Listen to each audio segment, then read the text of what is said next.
So today we're glad to have back with us Justin Thorne. Welcome back to Wzra Tv. How's it been since the One Call days? What have you been up to? Thank you. It's been great. Wow, since One Call was like 3 years ago, since we broke up. I've been writing and producing a lot. Just writing and producing for other artists and stuff, and then started writing and producing my own projects secretly over the last couple years, and now just finally putting some stuff out. I wanted to ask you, what at this point made you decide to release your music? Like right at this point, not like years ago or later? Over the last year and a half, I've really been putting everything together. I shot the music video for the Heartbroken on my own, and I put the whole EP together that's going to come out next month on my own. And I was really just wanting to package it all on my own before I got anybody else involved. So, and like I said, I've been working on it for the past couple of years, but really within the last year and a half, I've been slowly putting it together, and it takes time when you do it on your own. So I've really just kind of been perfecting it and getting it right. And if I had it my way, it probably would have come out a while ago. Uh-huh. But like I said, things take time, so I'm just now getting it out. But I'm actually happy because I always wanted it to come out in summer. In the summer, so I'm very happy about that. Well, perfect timing, and it's a great song. I love it. Totally. Thank you very much. I know. I'm sure everybody will love it too because it's a song you can just play over on iTunes over and over again. I hope so. That would be really great. Have you gotten a reaction so far? What have people been saying? Yeah, I've gotten a really good reaction. Seems like a lot of people really like it. I've heard a lot of great things, down from like the lyrics to the just the type of record it is, to the video and everything, and people can relate to it. I've heard a few negative things about it, but like honestly, only one or two, which is great. You always know there's going to be a lot of people that don't like it, and any type of when you're an artist in any different genre, it's always going to happen. So I'm very happy that people seem to be receiving it really well. Yeah. How long did it take to film the music video? We shot all the dancing stuff. Like we went and shot at this film ranch out here, and we shot all that dancing stuff in one day. And then we drove out to the desert. My dad actually directed it, the music video. Which I'm putting out a behind the scenes of the music video this week, actually. So you'll see him talking about it. And we drove out to the desert like 6 hours away and shot that a few months after. And then, we kind of did it over a span of a couple months, and then finished editing it a few months later. So it took a couple months to do. Very cool. It turned out great. What's the rest of your EP going to sound like? The same vibe, different type of music? What's it going to sound like? Yeah, the EP it's a concept album, and it all has to do with the same subject, about a relationship that I was in, and it ending, which was kind of said in the Heartbroken. Now, is that hard for you to talk about, or kind of you're past it? No. I'm definitely past it. Like I said, this was a place that I was at 3 years ago when I started writing all this stuff, and but I wish it had come out sooner, but it takes time. So it doesn't necessarily reflect the place that I'm at now, or of a place that I was in. But all that stuff is still a part of me. I see. So the EP is about that, and it actually dives in a little deeper and a little more personal, and more intimate moments on there. But it's very eclectic, and I think actually the Heartbroken is one of the only dance records on the EP.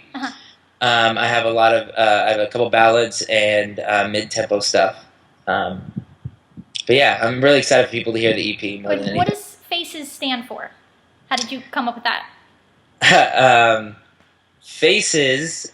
Faces. There's the title track of the album. There's a song called Faces, and when you hear that, it's kind of self-explanatory in a way. And I don't want to ruin anything, but it has the Faces is actually a name, and it has to do with, like I said, the subject matter of the EP. Okay, excited to hear all of this. Very cool. I'm excited for you to hear it. It sounds like there's a lot of realness in this. You know what I mean? Like you said, it's your personal experience through everything, so it's very cool. You get to write it out and like live it out through your music. You know what I mean? So Exactly, cool. yeah. And it's like when you're an artist, and I always hate calling myself an artist. It seems so like, ugh, I don't know, like self-absorbed. I hate that word. But just for conversation purposes, I'll use it. You go through different phases and different sounds, and I've progressed and I've gone back and done different things since I started writing this stuff, and all this music has changed. I mean, the Heartbroken I started writing 3 years ago, and just like 6 months ago I changed the track up into different things. So, what was my point? My point was that the EP does reflect the place that I was at, and I had to get it out because it was very personal. Even though I'd moved on in a way to like a different sound of music that I've been doing lately, this is a project that I had to get out to fulfill. Back to your One Call days, we got to see. Do you still keep in touch with the guys? I do, definitely. You do. Actually, Chris co-wrote almost the entire EP with me. Oh. Chris co-wrote The Heartbroken, Uh-huh. and I think every song on the EP except for one or two. Yeah, two. That's so cool. That's so glad to hear. Yeah, and I still talk to the other boys. AG was working on a project about a year and a half ago, and I produced a couple records for that. And Jose, I've seen once or twice when I was in New York. We went ice skating in the winter, and that was really fun. Oh, wow. So do you keep in touch. Do you guys ever think you'd come together as one again, just to meet up and reunite? Just to reunite. I'm not saying get back together, but just reunite. Yeah, I mean, in a way, maybe. I never want to take anything off the table. Being in another band again will probably never happen. That I was in a band since I was 13 with NLT, so I got a good 9 years out of it. I'm good with that. And I'm sure NLT fans want to know, what was it like being part of NLT? How did you like that experience? It was great. I mean, they were my best friends, so it was, it was just life. It was the biggest learning experience. The biggest, you could say it was life/career college in a way. It was great. Yeah, and now you're still friends with Kevin McLeod, which is great to hear. That's so awesome. Yeah, we're still best friends, and he's actually here right now, where a bunch of people are gathering to watch the U.S. and the World Cup. Ah. Yeah. Wow, who are you rooting for? U.S. Yes. U.S. and Brazil. And Brazil. Yes. Okay, very cool. I have a lot of Brazilian friends, so I've kind of adopted Brazil as like a second home country. Uh-huh. Oh, we love like this time with soccer time. Oh my gosh, we could watch it all day. It's so good.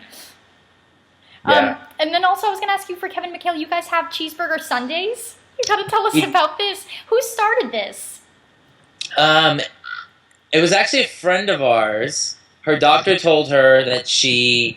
I don't know what was wrong with her, but they're like, you have to watch your diet for certain things, and she loves In-N-Out cheeseburgers, and so she was like, how can I have In-N-Out? I don't know, and they said you can have In-N-Out like once, like a burger once a week, or red meat or something like that once a week, and so that started, okay, every Sunday we'll go to In-N-Out and we'll have Cheeseburger Sunday. So it's been, I don't know, almost 2 years, a year and a half maybe.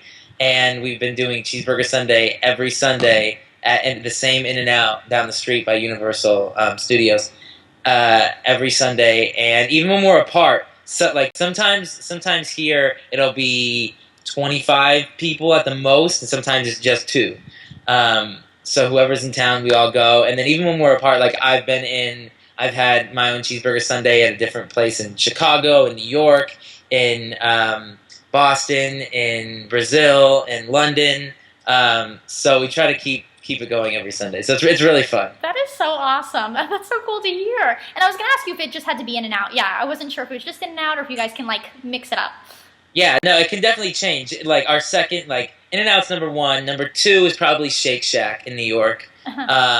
and then number 3 is probably Five Guys, and then after that it's like whatever kind of gourmet or whatever type of burger place you can find is cool. Okay, what's your burger? What do you get on it?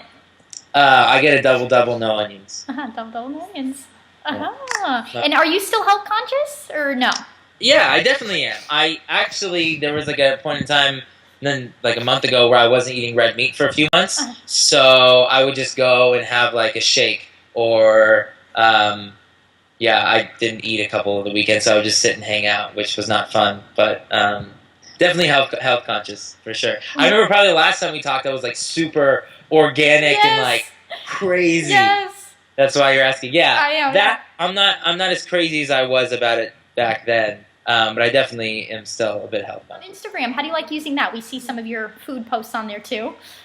Yeah, Instagram's awesome because it's like social media in general is cool because you know, I travel a lot, so I meet a lot of people, and it's hard to keep in touch with people. So I can always, you know, see whether it's on Facebook, Twitter, Instagram. I can always see people, but it's also cool that it's a great way to express yourself and your life and what you do.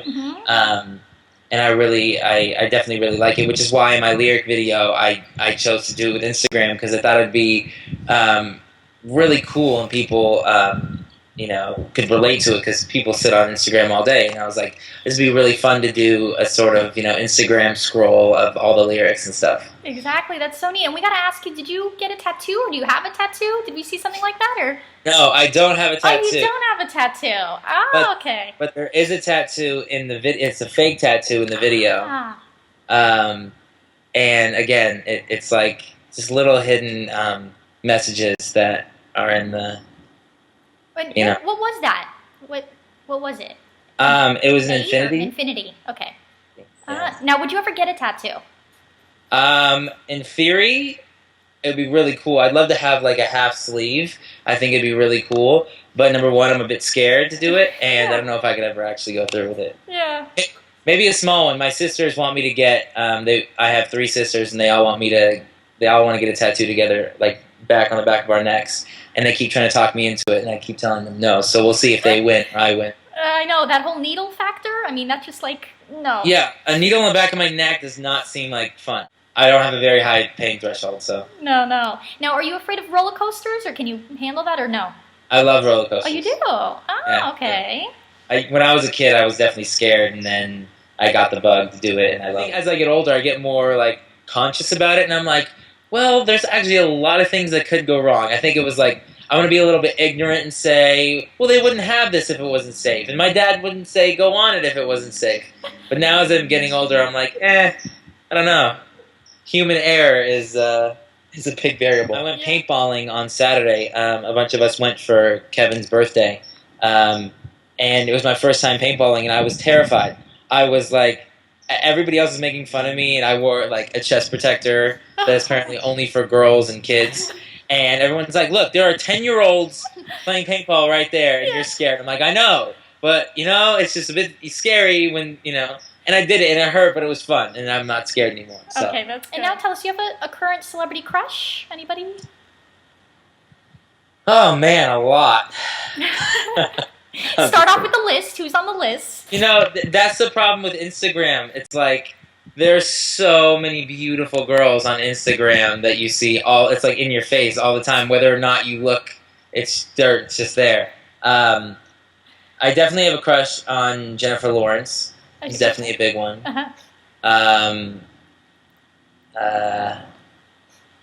Yeah, that's probably one of the biggest ones. And my other one is Barbara Palvin. Before she even became like a Victoria's Secret model, she was big. She was like 18, and I saw like an interview of her. She like nobody really knew who she was, and I was like, I'm in love with this girl. Wow. Like, who is she?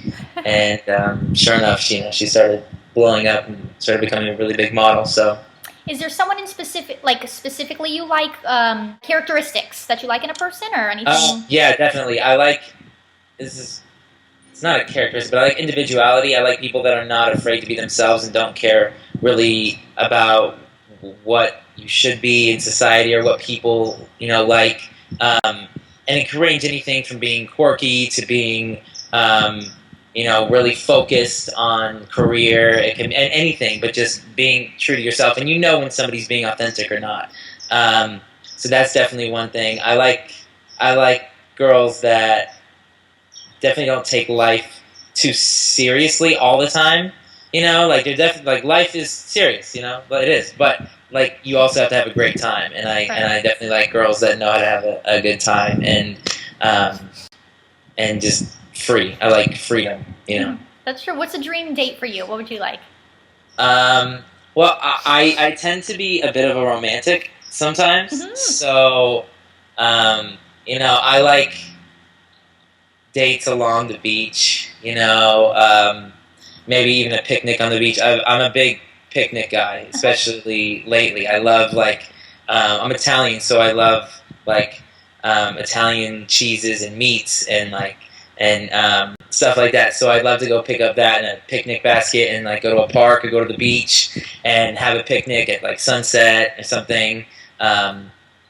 So yeah, I actually recently I took a girl on a date and went in the park and we had a picnic and I brought my computer and we watched Definitely Maybe. Oh. In the park, lying in the park and having that was really fun. Wow, yeah. I think you're every girl's dream person because they like everyone. Girls like people that are romantic. So. Yeah, I don't know about that. Maybe. I mean, I'm a little crazy. I'm Italian, so I can have a temper sometimes. And do you like to cook? I love cooking. Yeah, I love cooking. I don't like cleaning though. So. Yeah, if I don't have to clean, that's better. But I do love cooking. Do you have a specialty dish? Anything that's? Pasta. Pasta. I make a really good red sauce from scratch. Oh, that's nice. Good choice. Good choice. I like doing that. Pasta's my favorite food too. So. Yeah, so I know pasta. So tell us something we may not know about you. Something you may not know about me. Okay, let's be fun and not boring. I was gonna say I really love writing scripts, like movie scripts.